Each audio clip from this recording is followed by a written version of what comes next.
नहमुदुहु व नसल्ली अला रसूलिहिल करीम अम्मा बाद फ़ाउज़ बिल्लाहि मिनश शैतानिर रजीम बिस्मिल्लाहिर रहमानिर रहीम रब्बिश्रह ली सदरी व यस्सिर ली अमरी वहलुल उक़दतम मिन लिसानी यफ़क़हू क़ौली रब्बि ज़िदनी इल्मा अल्लाहुम्मा फ़क़्क़िहना फ़िद्दीन रब्बि यस्सिर वला तुअस्सिर व तम्मिम बिल खैर आमीन या रब्बल आलमीन। अस्सलामु अलैकुम व रहमतुल्लाहि व बरकातुहू। आज हम सूरतुल आली इमरान पारा नंबर 4 आयत नंबर 124 और 125 की तफसीर और लफ्ज़ी तर्जुमा करेंगे इंशाअल्लाह ताला। इज़ तक़ूलु लिल मुमिनीना अलन यकफ़ियकुम अन युमिद्दकुम रब्बुकुम बिसलासति आलाफिम मिनल मलाइकति मुनज़लीन बला इन तस्बिरू व तत्तकू यअतूकुम मिन फौरिहिम हाज़ा युमदिदकुम रब्बुकुम बिखमसति आलाफिम मिनल मलाइकति मुसव्विमीन। इज़ जब तक़ूलु आप कह रहे थे लिल मुमिनीन मोमिनों से क्या लन यकफ़ियकुम हरगिज़ तुम्हें काफ़ी नहीं है, रान हरगिज़ नहीं, यकफ़ी काफ़ी, यकुम तुम्हें, आम के युमिद्दकुम वो मदद करे तुम्हारी, रब्बुकुम तुम्हारा रब, बिसलासति आलाफ 3000 के जरिए।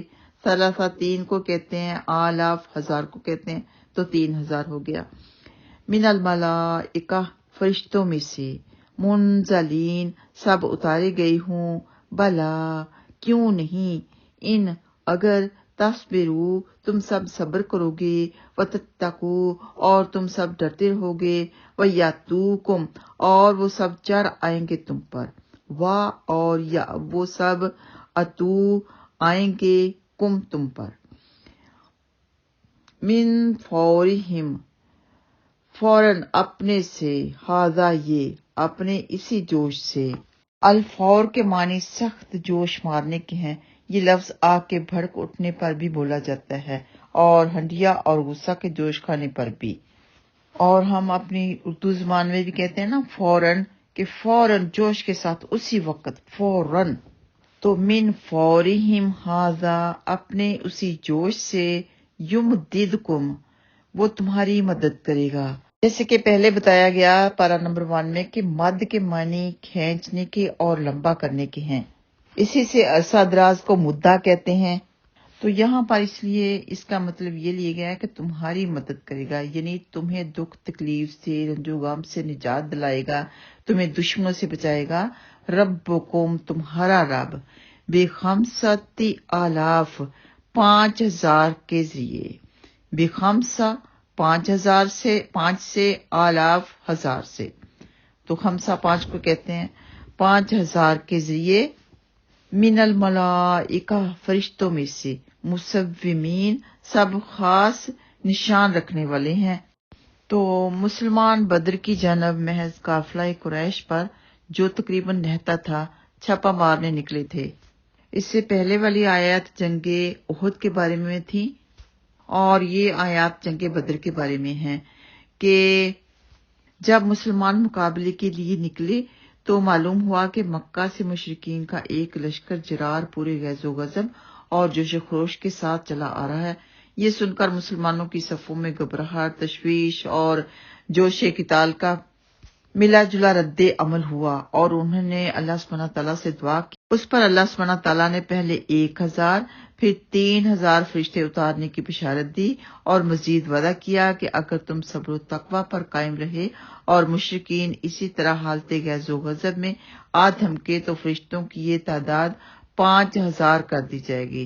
फरिश्तों के जरिए इमदाद की खबर मुसलमानों के लिए एक खुशखबरी थी और मकसद ये था कि उनके दिल मोतमिन हों, वरना नुसरत और फतह तो अल्लाह सुब्हानहू तआला की तरफ से ही आती है। सिर्फ उनकी तसल्ली के लिए अल्लाह सुब्हानहू तआला ने फरिश्ते भेजे। अल्लाह सुब्हानहू तआला तो किसी सबब का मोहताज नहीं, लेकिन मुसलमानों के लिए सबब का होना जरूरी है, मदद के लिए सबब का होना भी जरूरी है। तो इसलिए अल्लाह सुब्हानहू तआला ने फरिश्तों के जरिए उनकी मदद फरमाई। اور کہا جاتا ہے کہ چونکہ مشرکین کا جوش و غضب برقرار نہ رہ سکا، بدر پہنچنے سے پہلے ہی ان میں پھوٹ پڑ گئی۔ ایک گروہ مکہ پلٹ گیا اور باقی جو بدر آئے ان میں سے اکثر سرداروں کی رائے تھی کہ لڑائی نہ کی جائے، اس لیے حسب بشارت 3000 فرشتے اتارے اور 5000 کی تعداد پوری کرنے کی ضرورت پیش نہ آئی۔ لیکن بعض مفسرین کہتے ہیں کہ یہ تعداد پوری کی گئی، یعنی پہچان کے لیے ان کی مخصوص علامت تھی جنہیں مسلمان ہی پہچان سکتے تھے۔ سیدنا سعد بن ابی وقاص رضی اللہ تعالیٰ عنہما بیان کرتے ہیں کہ میں نے احد کے روز دیکھا کہ اللہ کے رسول صلی اللہ علیہ وسلم کے دائیں بائیں سفید کپڑوں میں ملبوس 2 آدمی تھے جو زوردار لڑائی لڑ رہے تھے۔ میں نے اس سے پہلے اور اس کے بعد ان دونوں کو کبھی نہیں دیکھا، یہ بخاری میں موجود ہے، یعنی وہ فرشتے تھے اور ان کو حضرت سعد بن ابی وقاص رضی اللہ تعالیٰ عنہما نے دیکھا تھا۔ تو جنگ بدر میں بھی اللہ سبحانہ تعالیٰ نے فرشتوں کے ذریعے مسلمانوں کی مدد فرمائی اور جنگ احد میں بھی۔ اور یہ نوٹ بک پر لکھ لیں یا قرآن پاک کے سائٹ پہ لکھ لیں کہ جنگ بدر میں اللہ سبحانہ تعالیٰ نے 5000 فرشتوں کے ذریعے مدد کا وعدہ کیا تھا۔ اس سے آگے والی آیات بھی ہم انشاءاللہ تعالیٰ نیکسٹ لیسن میں جنگ کے بارے میں ہی پڑھیں گے۔ اللہ سبحانہ تعالیٰ سے دعا ہے کہ اللہ سبحانہ تعالیٰ قبول فرمائے، غلطی کوتاہی معاف فرمائے۔ وآخر دعوانا ان الحمد للہ رب العالمین۔ السلام علیکم ورحمۃ اللہ وبرکاتہ۔